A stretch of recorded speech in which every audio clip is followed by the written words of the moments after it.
A Yellowstone bison attack survivor is speaking publicly after an ordinary evening walk ended with him being thrown into the air and suffering a devastating leg injury. Carl Isom-McDaniel says he and his teenage grandson were observing the animal from roughly 100 yards away at Bridge Bay Campground when the bison suddenly got up and began pursuing them. The grandfather survived with his femur fractured in 4 places. His grandson escaped without injury, and the latest hospital update shows Carl recovering after surgery. But one question remains unresolved. Why did the bison reportedly bypass other people and continue directly toward them? For verified entertainment and human interest updates without the rumors, subscribe to Startline Entertainment. The encounter happened on the evening of Friday, July 10, 2026, at Bridge Bay Campground near Yellowstone Lake in Wyoming. The National Park Service confirmed through statements provided to news outlets that a 65-year-old man was injured by a bison and that park emergency medical personnel responded before transporting him for further care. The agency's publicly reported statement did not assign blame or identify an official cause for the animal's behavior. Carl and his grandson had reportedly gone for a walk after dinner. Carl later said the bison appeared calm and was lying down when they first noticed it. He did not see obvious aggression at that moment. According to his account, that changed when the animal stood up and appeared to select a direction, and Carl believed that direction was toward him. Witness Mike McLeod, a photographer who recorded the incident, supplied important context that Carl and his grandson would not necessarily have known. McLeod said the bull had already charged toward a group of teenagers shortly before Carl arrived. The teenagers scattered, and the bison eventually settled near the campground. Carl and his grandson then encountered it while walking, briefly stopped at a distance, and began moving away once it stood. That sequence matters because early social media reactions risked reducing the incident to a familiar story about tourists approaching wildlife. The available witness accounts tell a more complicated story. Carl estimated that he and his grandson had been about 100 yards from the animal, 4 times Yellowstone's minimum required distance of 25 yards. McLeod also said they did not appear to provoke it and began leaving when the animal rose.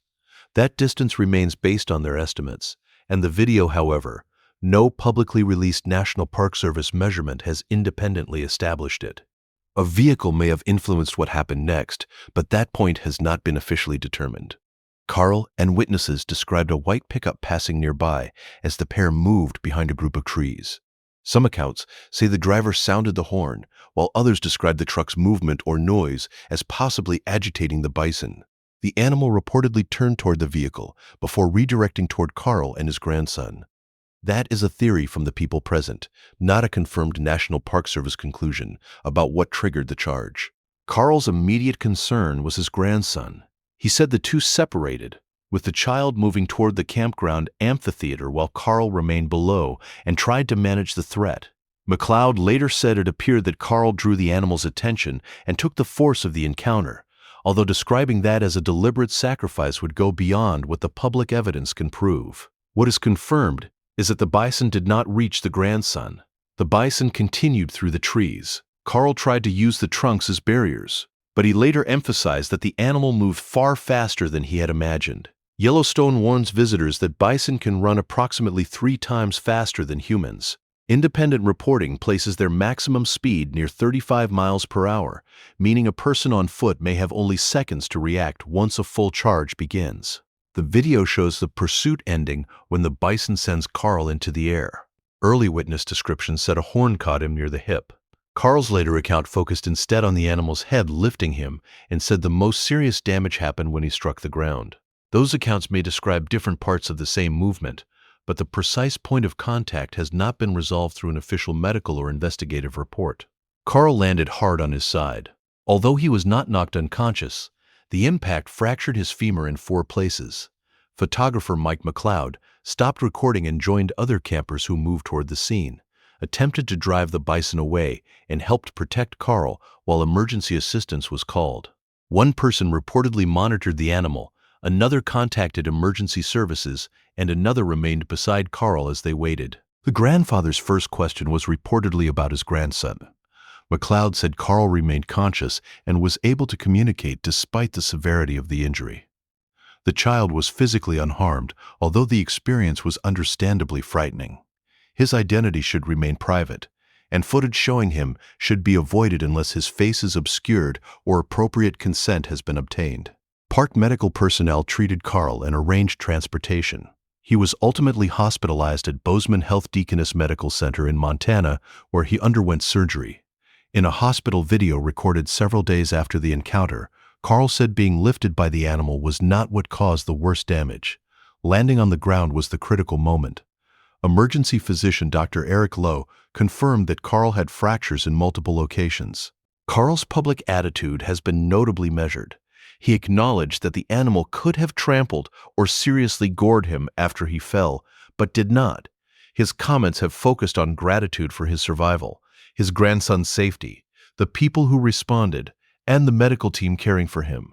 The available updates say he was recovering after surgery, but no verified discharge date or complete rehabilitation timetable had been announced when this package was prepared. The incident also happened during the period commonly associated with the bison breeding season, when adult bulls can display more active and unpredictable behavior. Several media reports have raised that as possible context for the animal's agitation. However, no public National Park Service finding has stated that breeding behavior caused this particular charge. The vehicle, earlier activity near the campground, and the animal's previous movement toward other visitors are also parts of the witness timeline, not proven explanations. The distinction between context and cause is important. A bison does not need to be characterized as malicious, and Carl does not need to be blamed for the encounter to serve as a serious warning. Wild animals can change direction rapidly. A viewing distance that appears substantial can disappear in seconds, especially when an animal is already moving, when other visitors or vehicles alter the environment, or when trees limit a person's escape route. Yellowstone's official guidance requires people to remain at least 25 yards or 23 meters from bison and other large animals. If an animal moves closer, visitors are responsible for backing away to restore the required distance. The park warns people never to approach wildlife for photographs, even when an animal appears calm. The park also lists several warning signs: staring while bobbing the head, pawing, bellowing, raising the tail, or making a bluff charge. If a bison charges, Yellowstone advises people not to stand their ground. Its current guidance says to move away immediately, seek cover behind a substantial tree or vehicle, and use bear spray while retreating if the animal continues following. Carl's case demonstrates that 25 yards should be understood as the minimum separation, not a protective barrier that guarantees safety. When a bison is visibly agitated, already moving toward other people, or occupying the route ahead, creating substantially more distance is the safer option. Visitors should also avoid assuming that lying down, grazing, or appearing still means the animal will remain calm. Yellowstone explicitly warns that bison may look tranquil while retaining the ability to accelerate much faster than a person. The July 10th encounter was not the first reported Yellowstone bison injury of 2026. On June 26th, a 12-year-old visitor was injured near Mud Volcano, north of Fishing Bridge, and transported to a hospital. The National Park Service said that earlier incident remained under investigation. The agency used that announcement to repeat that bison have injured more Yellowstone visitors than any other animal and can run 3 times faster than humans. That earlier case should not be merged with Carl's story or treated as evidence that the incidents had the same cause. The June encounter occurred in a different area and involved a different child.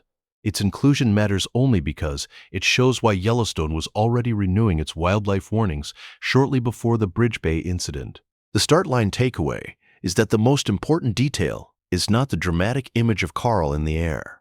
It is the speed with which a distant wildlife sighting became an emergency. Carl says the animal showed no obvious aggression when he first saw it. Witnesses say it had behaved aggressively minutes earlier. A vehicle may have affected its movement. Carl and his grandson reportedly began retreating, yet the animal continued. Every part of that sequence shows why wildlife safety cannot depend only on what the animal appears to be doing at one moment. Viewers should not assume that Carl approached the bison illegally, because the available accounts say the pair were well beyond the minimum distance. They should not assume the truck definitively caused the charge, because that remains a theory. They should not say the bison intentionally targeted a child, because the animal's motivation cannot be known.